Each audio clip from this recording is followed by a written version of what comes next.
Hello，大家好，我係 Karen 啊。咁今日咧就有一個好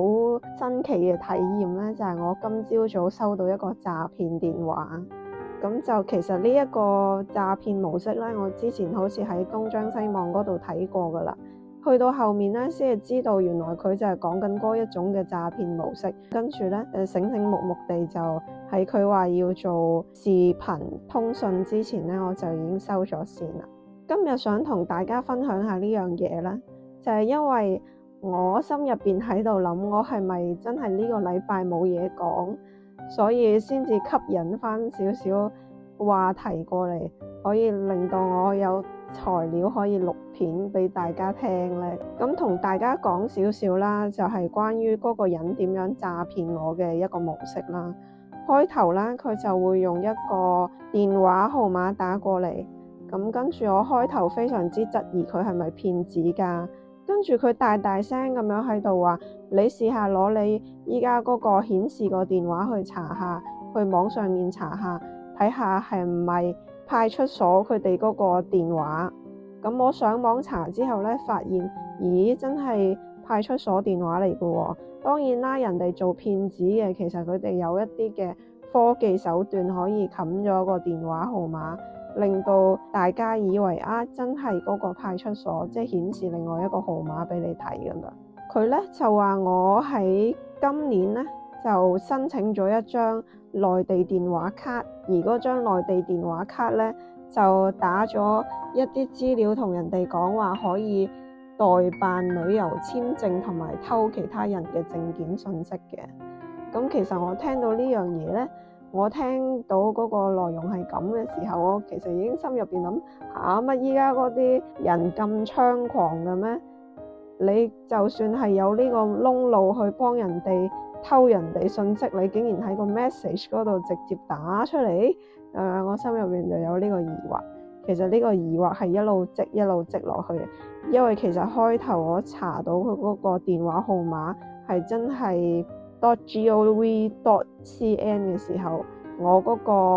懷疑係減少咗嘅。當然啦，其實我心入邊係一直 keep 住有懷疑喺度嘅，唔係嘅話我都唔會間唔時戳下佢，間唔時戳下佢㗎嘛。跟住咧，佢呢一個派出所嘅工作人員咧，就會同你講一個非常之短嘅時間，例如話需要你喺2-3個鐘頭之內，又或者個零鐘頭之內，要 send 到一張嘅報案證明單俾佢哋嘅。咁點解要咁樣做呢？大家可以思考下，佢呢個咧其實係一個好重要嘅一個方式咧，去令到人產生焦慮嘅感覺。平時大家住喺香港都，佢擺明知道你係香港人，就知你短時間交通時間內係冇可能去到內地嘅派出所嘅，因為可能淨係交通時間都要成個幾兩個鐘咁樣。跟住佢仲要花大量時間嚟同我講一啲到時報案要講啲咩資料，啲資料有可能係邊個途徑洩漏咁樣，去迫使我報案嘅時候使用 FaceTime 對話。佢嗰個公安嗰個人員咧就會話，因為你呢個算係境外報案，所以你一係嚟我哋派出所，一係咧你就要用視像視頻會議嘅方式去處理。咁大家當然知道依家科技日新月異咧，咁嗰啲視頻啊、視像嗰啲咧係真係可以幫人換臉嘅，令到你可以作為一個缺口去詐騙你嘅屋企人同埋朋友。非常之值得需要留意嘅嘢咧，就係佢哋開頭咧會講好多嘢去說服你，佢哋係真嘅，即係例如話係你嘅身份證號碼啊、你嘅全名啊、你嘅電郵地址之類嗰啲，其實呢啲真係唔知道佢哋喺邊度攞得翻嚟嘅。然之後佢哋仲會喺轉接去到嗰個佢哋所謂嘅公安嗰度嘅時候咧，同你講問你身邊究竟有冇其他人啊咁樣，嗰個公安都會戳一戳你嘅話，我聽到你身邊有其他人講嘢嘅聲音喎，係唔係啊咁樣？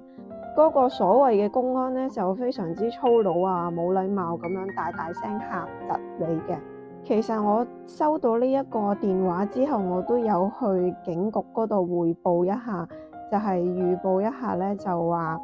我收到個咁嘅電話，咁警局入邊嘅警察咧，亦都同我講咗話，內地嘅執法人員咧係冇可能自己去聯繫香港人嘅，永遠都係需要經過香港嘅警察再去聯繫香港人嘅，大家要留意啦。其實咧，佢哋就係想要你完全地按照佢哋嘅要求去做事。例如話，我嗰陣時有要求過佢哋內地嘅公安話，因為佢話喺境外報案需要做 FaceTime 啊嘛，咁我就同佢講話啦，你可唔可以喺你公安局個大門口嗰度兜個圈，俾我睇到你哋公安局個招牌，繼續去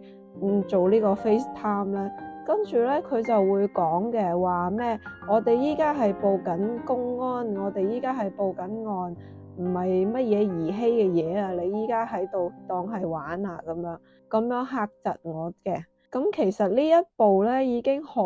留意得到呢個人咧，佢其實係態度唔好啦，佢想要用一啲方法去恐嚇我啦，令我感覺到恐懼、焦慮，從而去進行呢一個 FaceTime 嘅。咁上面咧就大概講咗一啲嗰個人究竟係用咩話術嚟去詐騙我嘅一個情況啦。依家咧我就同大家一齊分析一下，以吸引力法則嚟講，究竟呢一啲詐騙分子佢哋嘅人生、佢哋嘅信念到底係乜嘢呢？因為我哋可能會聽過一樣嘢叫做信念創造實相啦，我哋就可以由佢俾咗啲乜嘢出嚟，而去揣度一下佢究竟產生咗啲乜嘢嘅信念，從而去知道究竟呢啲詐騙人嘅人佢哋嘅人生究竟係生活成點嘅。首先啦，我哋會諗到吸引力法則呢一件事咧，就係你缺啲乜嘢，你就會得到啲乜嘢，你就會做咩行動而去令到你得到嗰樣嘢。一啲詐騙嘅人佢哋係點呢？佢哋最終目的係想要啲咩呢？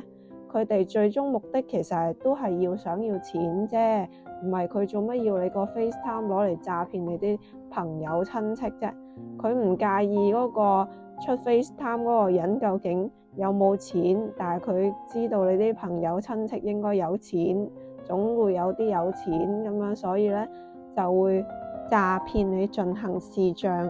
而之後再用 AI 修改啦。既然佢哋係咁渴求錢嘅話，咁我哋就可以得出一個結論，呢一啲詐騙分子咧，普遍佢哋嘅心入邊嘅信念咧，都係充滿住貧乏感嘅，即係佢哋係覺得自己好缺錢啦。咁當然佢有呢一個信念咧，佢當然就唔會有幾多錢，就算係有錢都好，佢係唔會得到嗰一種有錢嘅豐盛感，又或者係呢一種豐盛感根本就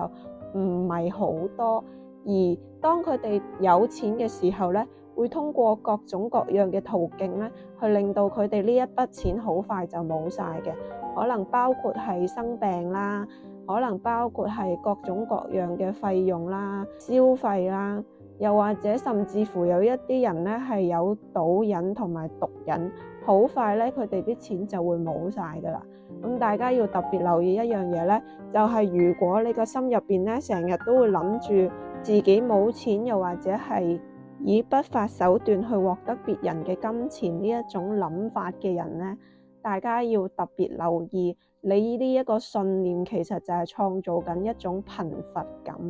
而呢一個貧乏感咧會令到大家同其他人對比起上嚟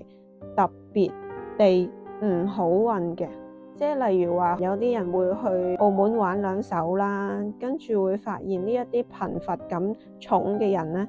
佢哋贏嘅機率係比其他人係少啦。有一啲貧乏感重嘅人咧，抽獎永遠抽唔到佢嘅，再唔係咧就係賺完啲錢翻嚟好快就使晒嘅。咁呢一啲都係一啲貧乏感重嘅人佢哋嘅信念所創造出嚟嘅實相啦。豐盛同埋貧乏感呢樣嘢咧，並不會因為你嘅現階段有嘅錢有幾多而去有太大影響嘅，因為就係好似有錢佬佢哋都會有一種貧乏感，例如話佢哋會對於一啲自己用錢都買唔到嘅嘢咧，感覺特別有貧乏感啦，例如話一啲身體健康啊之類。另外就係社交關係上面、感情關係上面特別容易產生貧乏感。跟住我哋就要睇下啦，關於吸引力法則嘅另外一個元素咧，就係你俾得多出去乜嘢越多咧，你就會越有可能收翻啲乜嘢翻嚟嘅。我哋去思考下騙徒佢哋喺詐騙嘅過程入邊究竟俾咗啲咩人呢？首先第一樣嘢呃啦、欺騙啦，好簡單、好明顯嘅一件事。第二樣嘢焦慮感同埋恐懼感，呢兩件事咧，只要佢哋俾咗呢兩件事出去咧，就好容易喺自己嘅人生入邊都會創造咗大量嘅焦慮同埋恐懼感嘅。如果佢哋係有集團式經營嘅話，就可能佢哋啲恐懼感同焦慮感係嚟自佢哋啲額頭啦。如果唔係嘅話，亦都有可能係來自佢哋身邊嘅各種各樣嘅事件嘅。佢哋作為詐騙人嘅人呢，俾咗咁多詐騙嘅體驗同埋經歷其他人呢，最有可能收穫嘅就係被詐騙嘅效果啦。舉個例子呢，就係佢哋有可能會因為感情問題而產生被詐騙嘅感覺啦，又或者係成日覺得自己俾人呃啦。最有趣嘅一件事呢，就係嗰啲人做得詐騙分子，佢哋就大部分都係唔了解咩叫信念創造實相噶啦。唔係嘅話呢，佢哋都會去成為一個正直嘅人嘅，因為當佢對於某啲事情產生極度貧乏感，從而去進行詐騙嘅時候呢，佢可能根本冇呢個空間同埋冇呢個途徑去獲得一啲關於靈性修行上面嘅信息，令到佢哋呢就會一條路走到黑。換而言之呢，可能佢哋成世人嘅人生入邊就係充滿咗被欺騙別人，覺得人生充滿灰暗，地球係個地獄，人生就係充滿爾虞我詐，唔係我呃你就係你呃我等等嘅狀態。咁上面咧就同大家分析得差唔多啦，關於呢個詐騙分子嘅信念嘅問題。咁咧我覺得其實我今日點解會遇到詐騙分子咧，其實都係我自己吸引翻嚟嘅。原因係咩咧？係因為我今個禮拜咧，今日之前我都仲未諗到錄片係應該要錄咩片同大家分享嘅。我心入邊咧就一直喺度諗緊，想要有一個主題可以同大家 share 一下。呢一個念頭咧就令我吸引咗被詐騙嘅呢一個經歷啦。當然啦，我冇俾佢哋詐騙到有啲咩金錢損失，只係用咗一段時間嚟同佢哋傾偈，亦都了解咗佢哋嘅詐騙模式，同埋去體驗咗一次電話報案嘅經歷。我會努力喺下個禮拜一之前諗好下一個題目，令到我下個禮拜有片可以拍俾大家去聽呢個嘅頻道。費事我下一個禮拜又唔知搞乜嘢，又創造咗啲乜嘢特殊嘅實相出嚟，令到我有一啲勁特別嘅經驗分享俾大家。如果你有被詐騙嘅經歷呢，咁大家可以開心少少就係一樣嘢。你諗下，詐騙你嗰條友，佢真係有天收㗎，嗰個天就係吸引力法則，就係信念創造實相，佢自己都一定唔會好過嘅。咁樣今日就分享到呢度啦，亦都忠告大家咧，慎防詐騙同埋要做一個正直嘅人。